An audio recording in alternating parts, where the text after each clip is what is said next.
Hey guys, today we'll be doing a BRM5 beginner's PvP guide. We'll be going over picking your weapon, basic mechanics, and at the end, some common pre-fires. For your information, the call per 2 rank is inaccurate because I haven't really been able to queue into an actual game of 5v5 ranked in eternity, so here's some proof that I do sort of know what I'm doing.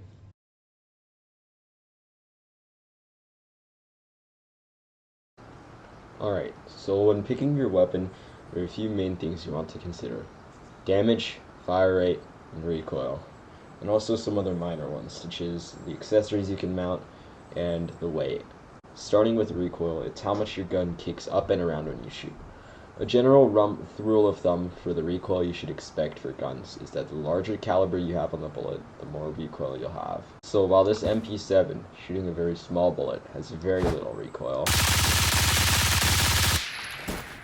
this Mark 17, shooting very fast 7.62, will have a lot of recoil. The amount of recoil your gun is displayed is in the gunsmith menu.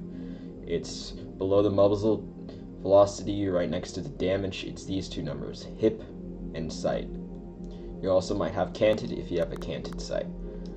This is the amount of recoil you're going to have while hip firing, 44 on this gun.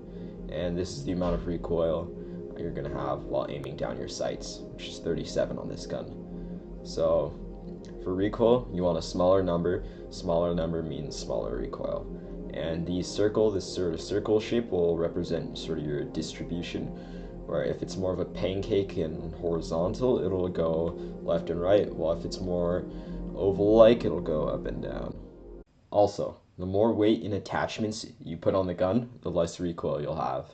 Be aware though that this weight increases the amount of weight on your inventory, and when you exceed 5.5 kilograms in the weight on your gun, your sprinting speed with the gun out actually decreases. So as you can see here, without the heavy gun out, I sprint pretty fast, but now with the heavy gun out, I'm significantly slower. Let's go over fire rate now. It's simple. The faster your gun shoots, the easier it will be to kill someone, but that also means the recoil will be harder to control because it happens more frequently. Your gun is going to kick more frequently. Another thing we'll be going over for picking your weapon is damage.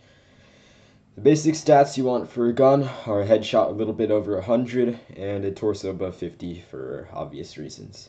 You can check your damage on the little ballistics menu below your gun in the loadout menu. For attachments, you can get whatever you like, but if you want an optic to start thinking about getting, a good option is always the Raider HD Gen 2E. It's got a pretty comfortable eye box and the magnification of 1:6, which makes it also good for open world guns. Alright, now that we're all done with that, I'll put up some good starter PvP weapons up on the screen. These aren't what you have to get, but this is a great starting point if you're not really sure what guns would be good for PvP. Alright, now with all that gun stuff over, let's go over some mechanics.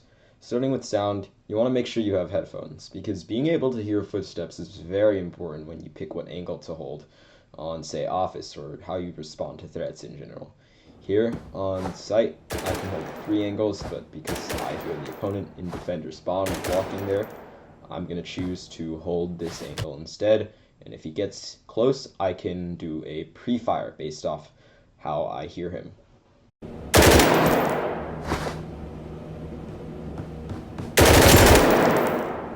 You can reduce the noise other people hear by going into CQB stances.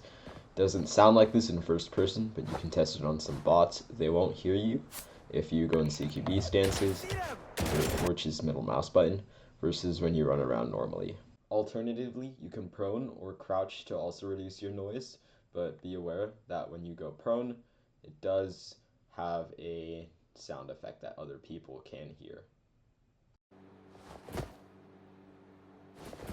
An actual tip for the matches themselves in 5v5s is that the objective takes around 10 seconds to capture, but if you start capturing it, the clock will stop while you capture it. Alright, with all that out of the way, let's go over some common free fires you can use on different maps to get some easy kills in your games.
That's all I have for you guys today. So if you guys like the video, you could like and subscribe, and also comment if you have anything else you have to say. I hope you found this beginner's guide to PvP helpful.